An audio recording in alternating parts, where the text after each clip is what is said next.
Coach, you're here today to talk to about 1,000 educators from St. Johns County. It is their 2017 or annual celebration of the St. Johns County Teacher of the Year Award. And since you have spent over 50 years, 6 decades actually, coaching, which is like teaching, some thought it would be appropriate for you to say a word or two about the importance of education to all of these classroom teachers and college administrators and staff members gathered today. And I thought perhaps one good place to begin is to have you talk a bit about your own early education. Oh yeah, I got my BS in college, and then I got my MA, and I had enrolled at Columbia University up in New York to work on my doctorate. I was planning to go all the way in education and teach. But what happened is they offered me a football job, and so I took that football job, and I did that for 57 years. Now, the thing about it, and I think anybody that knows anything about coaching and teaching, coaching is teaching. If you can't teach, you're not going to be successful. Because what you have done in your athletic career don't mean nothing. You can't play, you're too old, and you're through playing. So your ability to describe to a young man how to perform, that's where your success comes. Do you remember one or two teachers of yours that you had at Barrett Elementary School? I remember a bunch of them. The music teacher was Ms. Whiteside. And my home run teacher was Miss Somerville. And I'll tell you a little funny thing that happened. Somerville just shows you how your conscience works. When I was in the 8th grade in Barrett Grammar School, Miss Somerville was my teacher. Oh, she gave us a test, and we took the test. Then she took them up and graded them, and gave them back to us. Well, I saw where I had missed a couple that she had corrected, and I erased it and put the right answer there. So then she wanted us to bring the papers up and discuss them with her. I brought my paper up to her. Now, in front of the whole class, of course, everybody had done the same thing. Everybody was individually, so I had in their paper. I will never forget in my life. She looked at my paper and she looked up at me. Did you change number 5? No, ma'am, I didn't change it. You sure you didn't change that? No, I didn't. And so she was so disappointed because she knew I lied to her. You know what?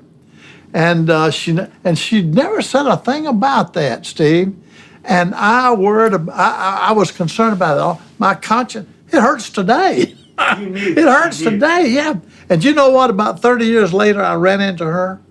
Ann and I was coaching at West Virginia University, and we went to our home down in Birmingham, and we were out eating at a restaurant in Birmingham, and I walked through the door and I ran right into Miss Somerville and her husband. She looked at me. She said, "Bobby Bowden." I said, "Miss Somerville," and I said, "Yeah, I cheated." It'd been on my conscience so dadgum long, man. I couldn't wait to tell her, "Oh yeah, I'm sorry," and she laughed. Didn't even hardly remember what I was talking about.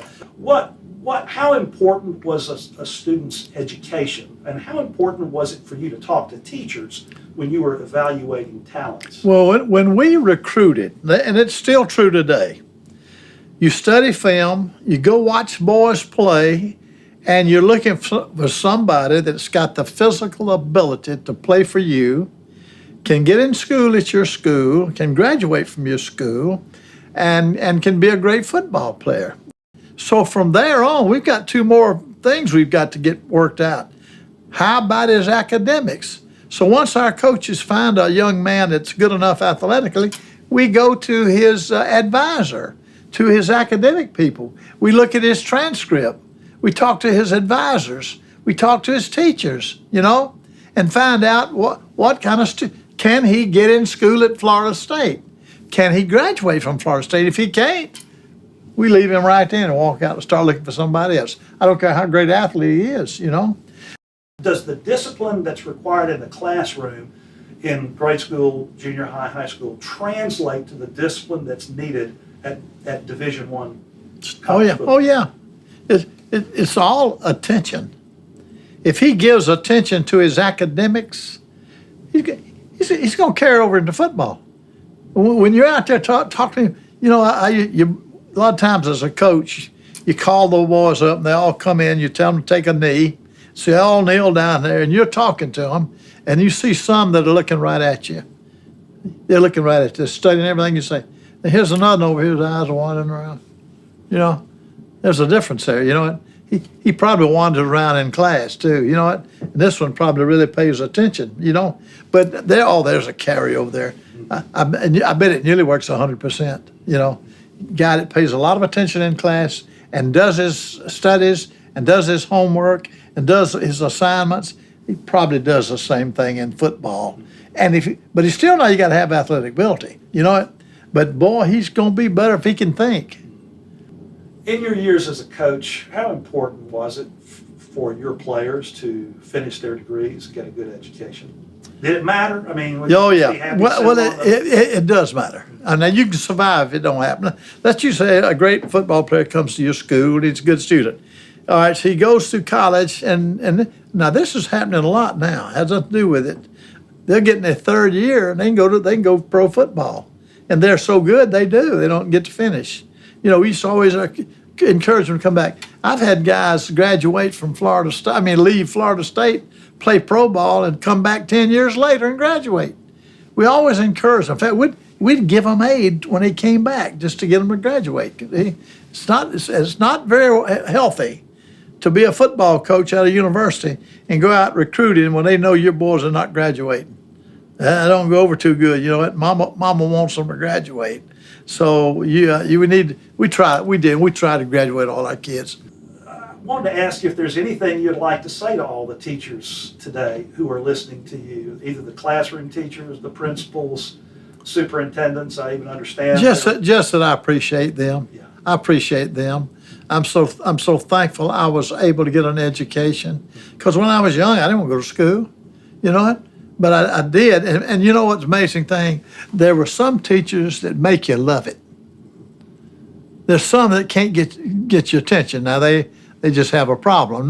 Thank goodness, not many. But I remember some teachers where I took a course I hated, but she made me like it. She made me like it, man. You know, it made a good grade in there, and so they play such a big part in your life. You know what? I would personally like to thank every one of them for their contribution. You know, there's one educator there today who actually played football for you your first year at Florida State. The 1976 season was his last season before graduating the following year. But he went on into education and for many years was the St. Johns County Superintendent of Schools, and at this point is the incoming president of Flagler College. Old player for you by the name of Joe Joyner. Wanted to ask you if you remember him, and ask if there's anything you want to say to him while he's listening. Yeah, when I came to Florida State in '77. Now they had some bad years. No, in '76. I came in '76. Now previously they'd had some bad seasons. You know what? So, but on that team when I got there was Joe. You know, now we put them through the mill. I mean, we're gonna find out who really wants to play ball here. You know, Joe was one that lasted, and Joe was a leader, and Joe was a starter for us off and on, and number one, you could tell he was gonna mount to something. You know what? And so, but I only had him 1 year. Only had him 1 year at Florida State, but he did a lot to helping us get the program started. You know what? Now, he was a good student, and he was attentive, and he's one that would look you in the eye.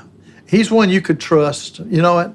And so I'm so glad to see him succeed. Now, he was an educator over in Jacksonville and over that way and for years, and now is becoming president of Flagler College. Boy, that is a great school and a great opportunity for him. And that we're proud of that, That's one of our guys that has really made it to the top. Well, Coach, thank you very much. You spent a lifetime as an educator yourself, but you educated them on the football field and in the film room. But I know you've had a special place in your heart for anyone who dedicates their career to coaching/teaching. Steve,